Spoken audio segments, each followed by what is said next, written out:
Hey everybody, Paul Thayer here with another video game vlog for CoCoBan. It's been a couple weeks since I reported out, had a lot of stuff going on, finished a house project and whatnot. Um, but I got a few things working here. Are no dying routines yet, and there are no exit routines. So like once you get the green gem, I haven't programmed that in yet. And the restart key does not work, and I want to get that done next, I think, because it's really annoying to have to reassemble or rebuild, I guess, and try again. A couple things I got working. The first one is you'll see that pink square below the main character right now.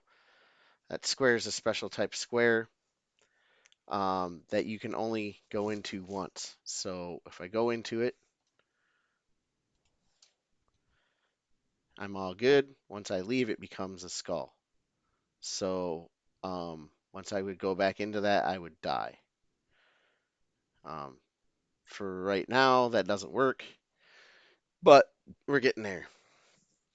The other thing is the key will unlock the padlock on the lower right hand corner, of the keyhole rather, just above the green gem. Excellent. That works just fine. So I can go over there and mosey on in. Now, normally, if I press up, the beholder will consume me. I will blow up, and the level will restart where everybody was. But for now, that's not happening. So, oh, I ate him. The other thing I got working was these mirrors here.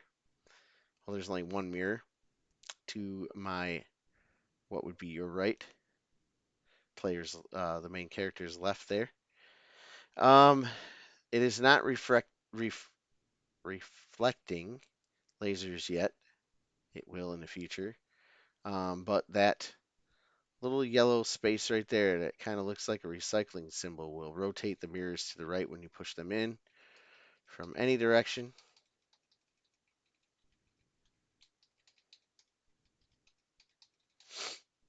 As you can see, also know that, oh crap, I screwed up. Pushed that mirror into that hole. So anyway, those are the things that I have been doing. You can see I'm still measuring my cycle times with the yellow border that you see. This is the composite set of colors, by the way. I actually think I like these as opposed to the RGB ones. Um, but yeah, cycle counts are still pretty good. And we had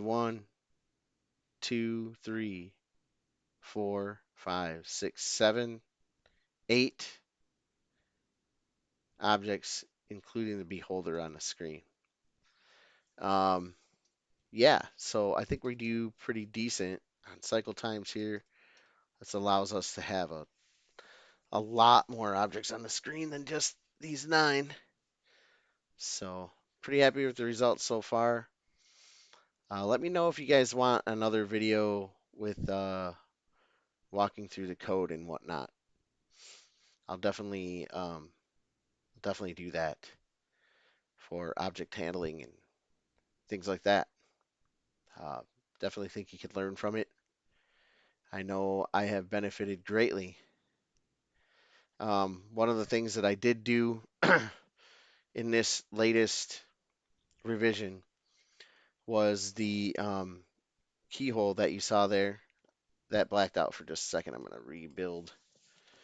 And the key and well, I call it a gem, but it's probably really should be called an emerald. Hey, you can see my arrow now. So the key right here, the keyhole right there, and the emerald were all originally just tiles.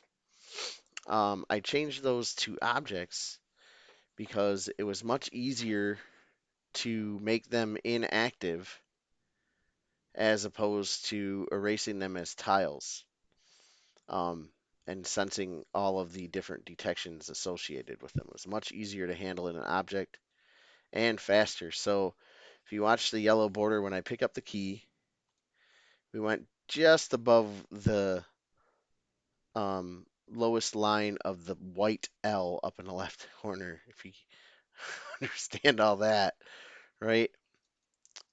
Before it was taking a lot longer than that with the way that I was processing it as a tile. And then the mirror rotation takes a little bit of a while, but not too terribly long. Yeah. So making pretty good cycle counts. Pretty happy with the results, as I stated before. So everything works real nice. Could do a video on explaining how the object handlers handle animation, any number of things. Just let me know if you want me to do a follow-up video with some code and some examples and whatnot. I will be happy to do that. Ciao for now.